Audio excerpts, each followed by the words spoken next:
Hi, this is my interactive read-aloud planning template. So here I will be reading the story "Oh, the Places You Go" by Dr. Seuss to my student.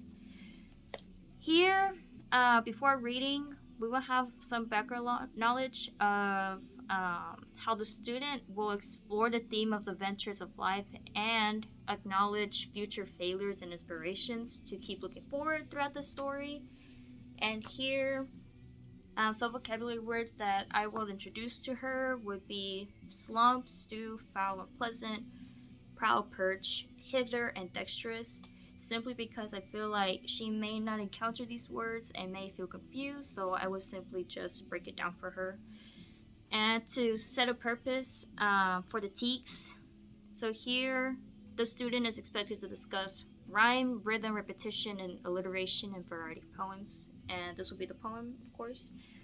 And here my student does struggle with rhyming, or guess you can say the topic just with rhyme or rhyming. So I hope to have some discussions with her. Looking forward to all those topics to give her just a sense of idea, and some other teak that I provided. The student will develop word structure knowledge through phonological awareness by producing a series of rhyming words. But I'm mainly just looking forward to having a discussion with her over the variety of topics that we'll discuss here. So without further ado, I shall start reading. Oh, the Places You Go by Dr. Seuss himself. Congratulations! Today is your day. You're off to great places. You're off and away. Look at our protagonist. He's about to venture off, who knows where. You have brains in your head. You have feet in your shoes. You can steer yourself any direction you choose. You're on your own, and you know what you know. And you are the guy who'll decide where to go. He has so many pathways where he can venture off. So here, I did provide a question for her. Here I would ask, did you spot any words that end with the same sound? Moving on. You look up and down the streets. Look 'em over with care. About some you will say, I don't choose to go there. With your head full of brains and your shoes full of feet, you're too smart to go down any not so good street. And you may not find any you'll want to go down. In that case, of course, you'll head straight out of town. Look at that. He is not going to encounter any silly business, so he's trusting his gut to go wherever place he will venture off to. It's opener there in the wide open air. So many places to go. Who knows where he can go off to? Out there, things can happen, and frequently do, to people as brainy and footsy as you. And when things start to happen, don't worry, don't stew. Just go right along, you'll start happening too. So, just an example, here I spotted my vocabulary word that I mentioned in the very beginning. So stew is to simply worry about something. So to put in context, it's also a repetition on the word worry, and then stew. Of course, stew is just to make a more fancy word, and I'll explain to my student behind the vocabulary just to prevent any confusion, and so she can learn something new. See what I did there? Stew new. Anyway. Oh, the places you go.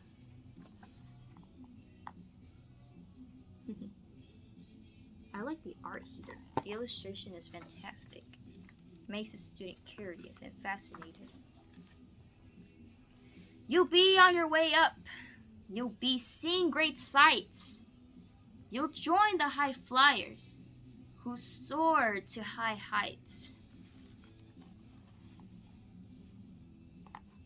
It looks like he's on a hot air balloon.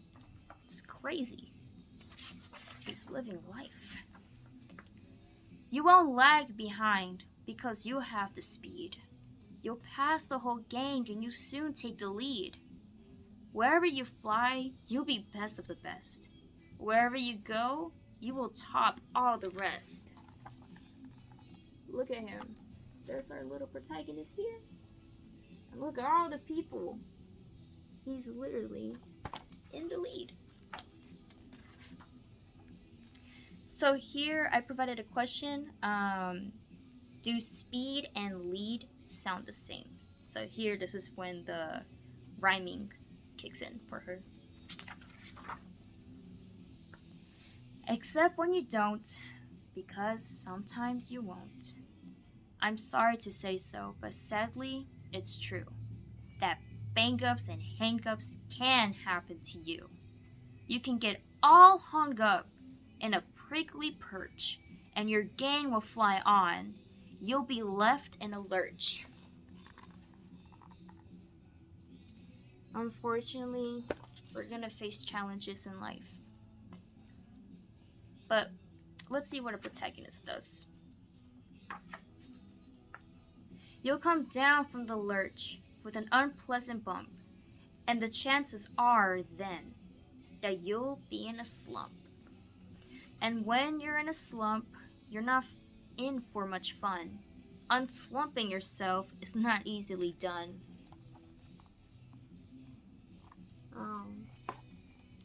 It seems that our protagonist is kind of lost. So here, a question that I provided is simply asking her, how many rhythms did you hear? And we do see in some of these stanzas that there is some rhythm that the reader has to flow through. And simply there, I would like briefly have a discussion with her over rhythm and elaborate more through the process.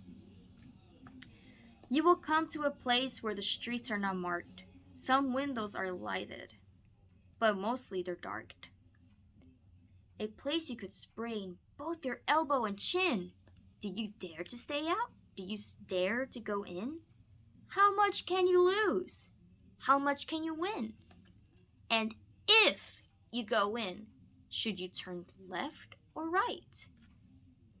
Or right and 3/4? Or maybe not quite? Or go around back and sneak in from behind? Simple it's not, I'm afraid you will find, for a mind maker upper to make up his mind.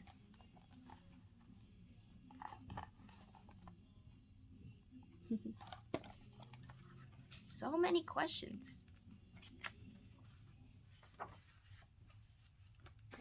You can get so confused that you'll start into race down long, wiggled roads at a break-necking pace, and grind on for miles across weirdish wild space, headed, I fear, toward a most useless place, the waiting place.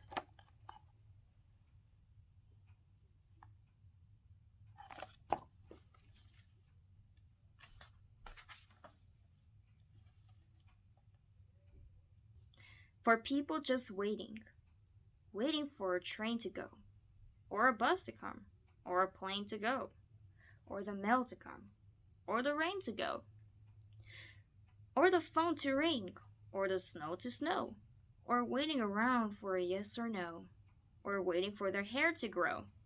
Everyone is just waiting for the fish to bite, or waiting for wind to fly a kite, or waiting around for a Friday night, or waiting, perhaps, for their Uncle Jake, or a pot to boil, or a better to break, or a string of pearls, or a pair of pants, or a wig with curls, or another chance. Everyone is just waiting.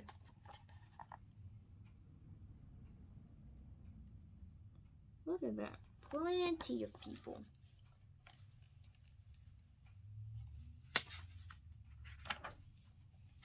No! That's not for you.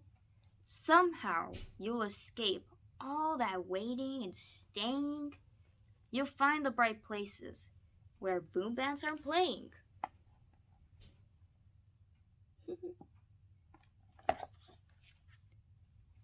Crazy how our protagonist, instead of waiting, he decided to continue off his adventure. With banner flip-flapping, once more you'll ride high, ready for anything under the sky. Ready because you're that kind of guy.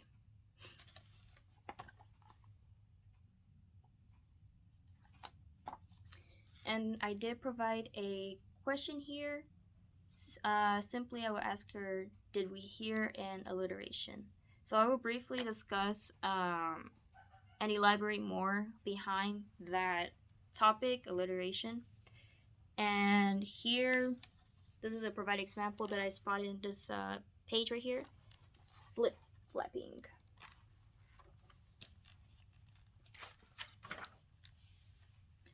Oh, the places you go. There's fun to be done.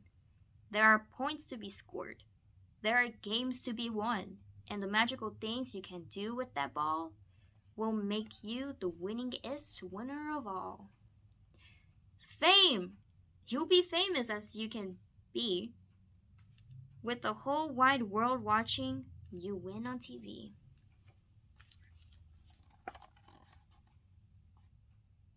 Look at that. So much to encounter than just waiting around, right? Except when you don't. Except when they don't. Because sometimes they won't. I'm afraid that sometimes you play lonely games too. Games you can't win because you play against you. The tone here switched up.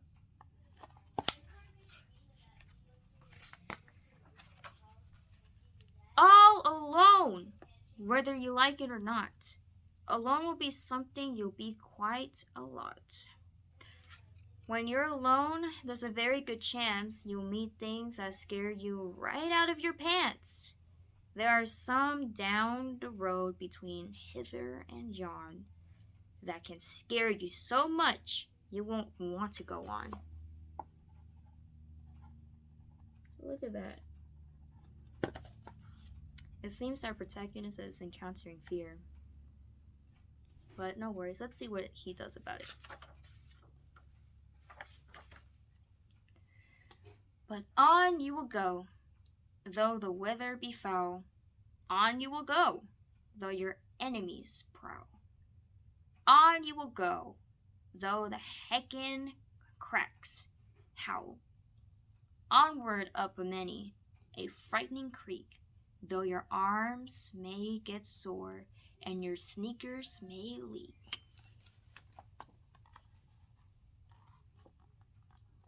Wow. He's encountering many things. It's like a roller coaster almost. So here I did provide a question. Did you hear any repetitions? If so, how many lines? And I like this page simply because the repetitions provided here is simple. And here I'll just break down what a repetition means and give the following example, which is the quote, on you will go.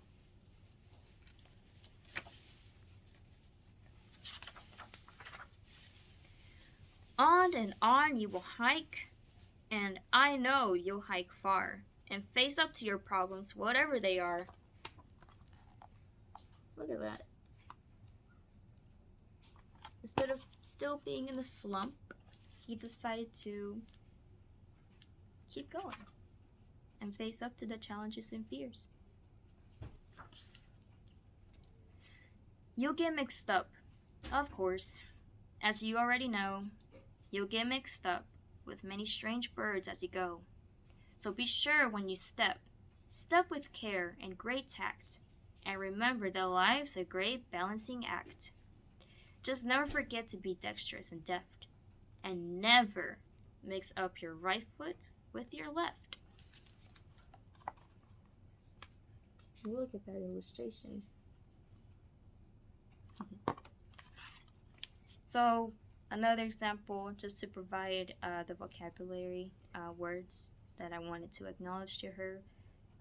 Since these are big words for a first grader, dexterous and deft, here I explain the two words meaning. So here for deft, it simply means skillful and being quick, and dexterous is showing or having skill. So to put it for her to understand, just never forget to show, have skill, and be skillful and quick.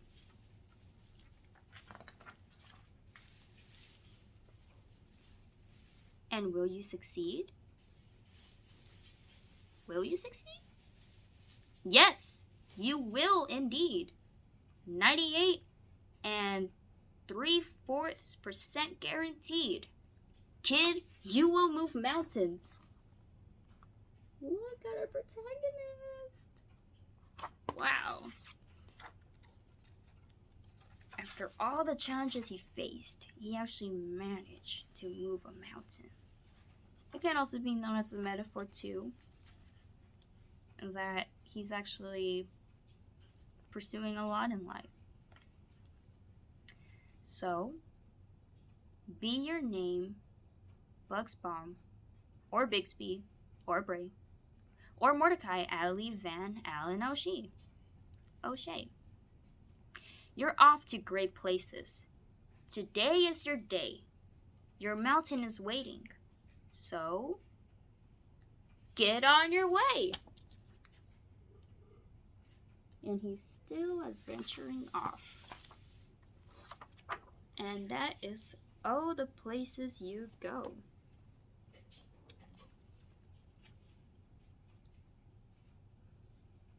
Made in 1990 by Dr. Seuss himself.